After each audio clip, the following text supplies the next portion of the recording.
my father and what I believe is a criminal faction of the United States government, specifically the military. Yeah.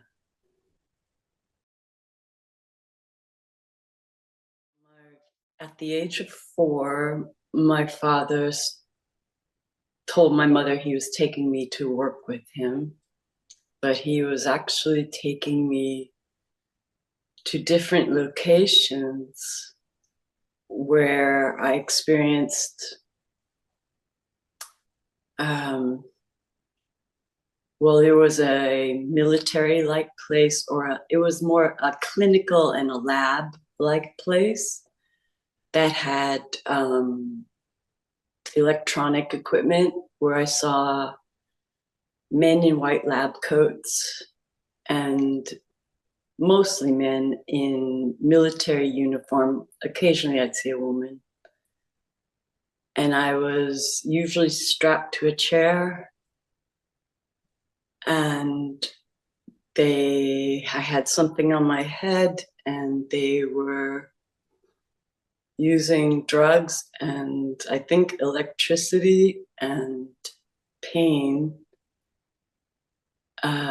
to hurt me, overwhelm me until I would dissociate. Some of the men in white lab coats were also pedophiles. And when sometimes if I was alone with one of them, they would be sexually abusing me. And they also would use fear and pain on different parts of my body to overwhelm me. I believe they were they wanted to control my mind, and when I would dissociate, they would access my subconscious, and they were creating different parts within me that they were programming. And I have very clear memories of acting out as one of those parts, but a part of me was aware of what was happening. And they were training me to sexually please men, to be very, very obedient and follow orders. And there were parts that were being trained to kill. And I saw a lot of other children at this place. And then connected to that, or then the other places my father was taking me to were some were pedophile groups where I and other children were there primarily for sex for them and sexual abuse. And some of these places were very wealthy. And then the other group of places I was brought to were places where men and women, mostly men, were doing some kind of an occult practice, a kind of ritual ceremonies. Sometimes they included orgy-like things around them. And I was brought there to be used in these rituals where it seemed like it was part of their religion, I guess, to something about defiling innocence, hurting innocence, and having sex with a child was an incredible, powerful thing, or an offering to the entity they worshipped. And so I feel all these 3 different kinds of groups were connected, and as part of the ritual group,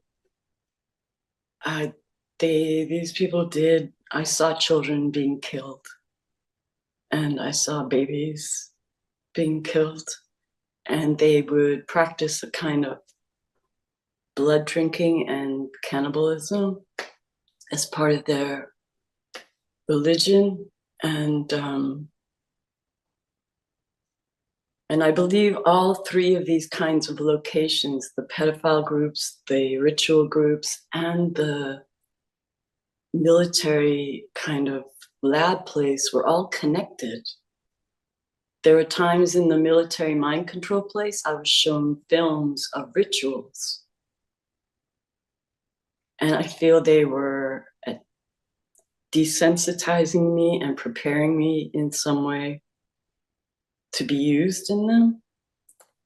But they also wanted me to be robotically obedient and to do whatever I was told, and not to have any emotional reactions. Everything had to be repressed.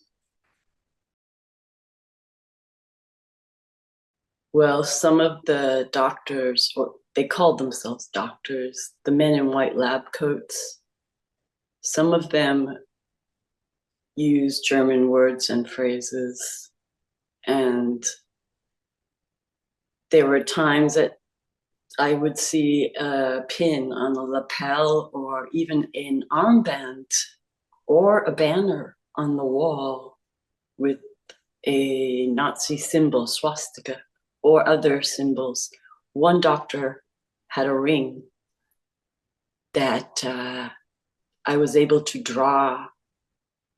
And much later, I found out it was a death's head ring from the SS. And I believe these doctors and scientists were Project Paperclip scientists.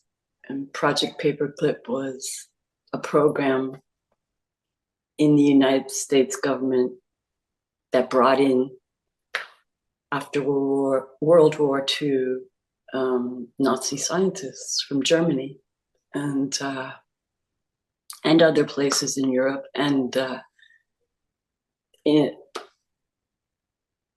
But I also know that a lot of these Project Paperclip scientists were also into the ritual abuse, because I would see rituals with Nazi symbology. And even in the military facility or lab-like place, clinical places, they would sometimes, I would see little occultish things done by them. Like, and there was also photography. So I suspect some of these groups were creating pornography as well by photographing the rituals. And I remember one doctor took his ring that had the ring, and he put it in my mouth, and he put it in my genital area and took photos of it. It was like some occult thing he was doing too. So that was all connected.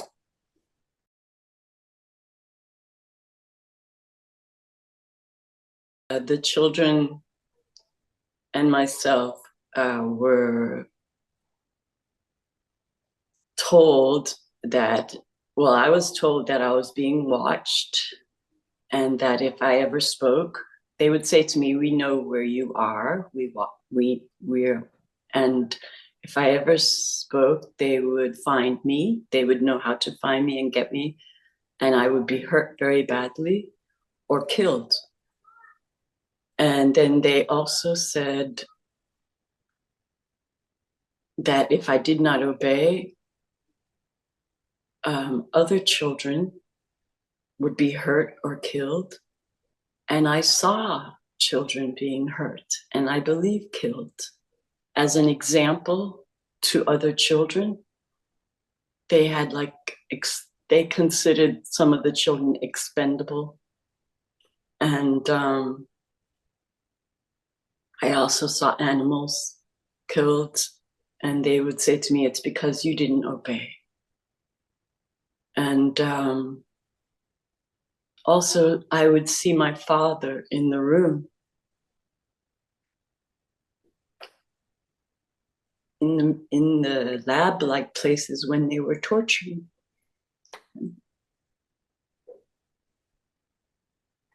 He wouldn't do anything to help me. So I knew I have no one I can turn to for help. Well, some of the doctors and the men in white lab clothes were very brutal and cold-hearted. And there was a cage with a child in it, a young boy. And I believe he was stabbed and then dragged out of the cage, and he was hung by the neck. And I saw this, and I believe they continued to stab him. And then they told me I was given a knife, and I was told,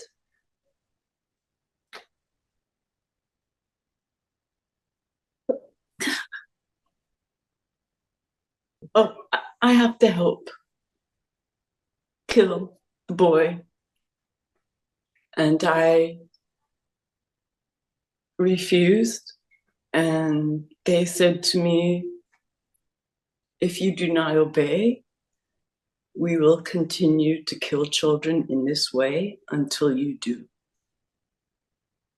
So I felt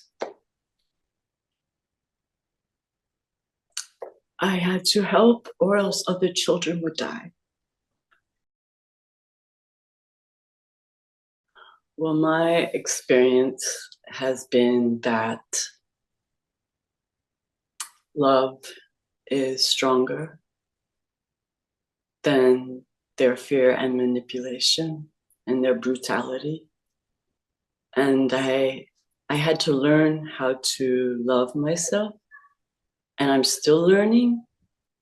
But the more I learn to accept myself, appreciate myself, support myself, and validate myself, which I believe are aspects of love, that energy has strengthened me, and it has allowed me to face my fear and overcome them one step at a time. So I believe ultimately love is the most powerful energy.